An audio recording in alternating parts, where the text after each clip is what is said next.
Huzurabad MLA పాడి కౌశిక్ రెడ్డిపై case నమోదైంది. కరీంనగర్ 1 టౌన్ పోలీస్ స్టేషన్లో కేసు నమోదు చేశారు. జగిత్యాల ఎమ్మెల్యే సంజయ్ కుమార్ పై కౌశిక్ రెడ్డి దురుసుగా ప్రవర్తించారంటూ సంజయ్ పిఏ వినోద్ పోలీసులకు ఫిర్యాదు చేశారు. మరోవైపు ఆర్డీఓ గ్రంథాలయ చైర్మన్ కూడా ఫిర్యాదు చేయడంతో కౌశిక్ రెడ్డి మరో 2 కేసులు నమోదు చేశారు పోలీసులు.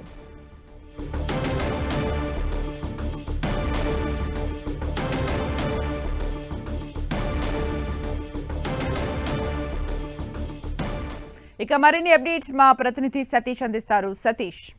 సుమిత్ర, హుజరాబాద్ ఎమ్మెల్యే కౌశిక్ రెడ్డి పైన కరీంనగర్ 1 టౌన్ పోలీస్ స్టేషన్ లో 3 కేసులు నమోదయ్యాయి. ఒక్కో కేసు కింద 4 సెక్షన్ల కింద కేసు నమోదయ్యాయి. మొత్తంగా 12 సెక్షన్ల కింద హుజరాబాద్ ఎమ్మెల్యే కౌశిక్ రెడ్డి పైన పోలీసులు కేసు నమోదు చేయడం జరిగింది. నిన్న కరీంనగర్ కలెక్టరేట్ లో జరిగినటువంటి సమీక్షా సమావేశంలో జగిత్యాల ఎమ్మెల్యే సంజయ్, అదేవిధంగా కౌశిక్ రెడ్డి ఇద్దరి మధ్య జరిగినటువంటి ఘటన పైన ఇటు కాంగ్రెస్ పార్టీ పెద్దలైతే ఎవరు ఎమ్మెల్యే కావచ్చు, మంత్రులు కావచ్చు, అంతా కూడా సీరియస్ గా తీసుకున్నారు. ఇటు అధికారులు కూడా కౌశిక్ రెడ్డి వ్యవహారాన్ని తప్పుపడుతున్నటువంటి పరిస్థితి. సమావేశంలో గందరగోళం సృష్టించడంతో పాటు ఆ సమావేశాన్ని పక్కదారి పట్టించాలనే అంశం పైన ఆర్డీఓ మహేశ్వర్ ఫిర్యాదు చేస్తే తన పట్ల దురుసుగా ప్రవర్తించారని చెప్పి కరీంనగర్ లైబ్రరీ చైర్మన్ సత్తు మల్లేశం ఇచ్చిన ఫిర్యాదు మేరకు కేసు నమోదు కావడం జరిగింది. ఇక మరొక కేసు ఎవరైతే జగిత్యాల ఎమ్మెల్యే సంజయ్ కుమార్ ఉన్నాడో, సంజయ్ కుమార్ అదేవిధంగా కౌశిక్ ఇద్దరి మధ్య పరస్పర వాగ్వాదం, అదేవిధంగా తోపులాట జరిగింది. ఈ విషయం పైన సంజయ్ కుమార్ పిఏ వినోద్ ఫిర్యాదు చేయడం జరిగింది. దీనిపైన మొత్తానికైతే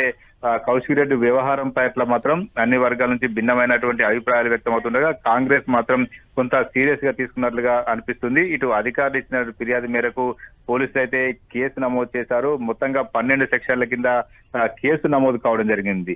కరీంనగర్ 1 టౌన్ పోలీసులు ఇవన్నీ కూడా కొంత నాన్ బెయిలబుల్ కేసు కూడా నమోదయ్యే అవకాశం ఉంది. ఎందుకంటే ప్రభుత్వ అధికారుల ఆ విధులకు ఆటంకం కలిగిన అంశం పైన నాన్ బెయిలబుల్ కేసు నమోదయ్యే అవకాశం ఉంది. మొత్తానికైతే కౌశిక్ రెడ్డి పైన ఇప్పటికే గతంలో జెడ్పీ హాల్లో గొడవ చేసినటువంటి సందర్భంలో అప్పుడు కేసు నమోదు. మొత్తంగా 30 పైన కేసులు కౌశిక్ రెడ్డి పైన తెలంగాణలో నమోదాయి, వివిధ పోలీస్ స్టేషన్లో నమోదాయి. ఇవన్నీ కూడా సీరియస్ గా తీసుకునే అవకాశం కూడా కనిపిస్తుంది. మొత్తానికైతే కౌశిక్ రెడ్డి వ్యవహారం పైన ఇటు కరీంనగర్ లో కేసులు నమోదు కావడం మాత్రం ఆ పార్టీలో చర్చనీయాంశంగా మారింది. సుమిత్ర.